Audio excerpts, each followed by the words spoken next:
Mr. Tyson, the operation that you just talked about a couple of weeks ago, where the show of force and having the officers there and going in, why? I asked you just a moment ago, if they're in possession of the machines, they're illegal. Yes, sir. Why are we not confiscating those machines today? I think that's just a matter of time. We're going to.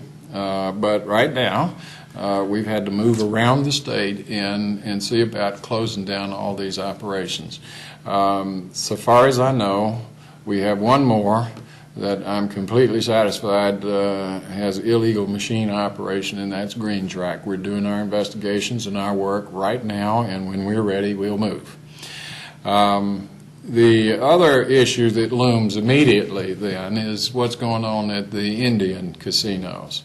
That is a more complex problem because the Creek Indian Nation is a sovereign nation, and it is governed, or its existence is governed with a treaty with the United States of America.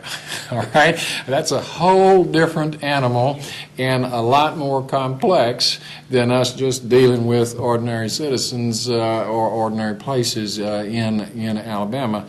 And when I say ordinary, you know what I mean. I just mean non-Indian. But we're going to have an impact there. We have already announced that we are challenging their use of slot machines. Mind you, I've not been in there. I don't know what their machines are, but let's just assume for a moment that they have slot machines in there. They are regulated by an Indian Gaming Authority, which is part of the Bureau of Indian Affairs of the United States government. And if I understand the law there, and I may very well not yet, all right, but if I understand it, if Alabama allows gambling in various forms in other parts of the state, then Alabama can't ask the Gaming Association not to let the Indians do it. And so what we have to do is a first thing at a time kind of approach. We reestablish for sure that the state of Alabama has a law against slot machines and that we're willing to enforce it. And once we have that, then we can ask the Indian gaming authorities to insist that Indian casinos also come into compliance. But that's a more complicated affair. I will tell you right now, I don't know enough about it yet. We're starting to study it, and we will get there.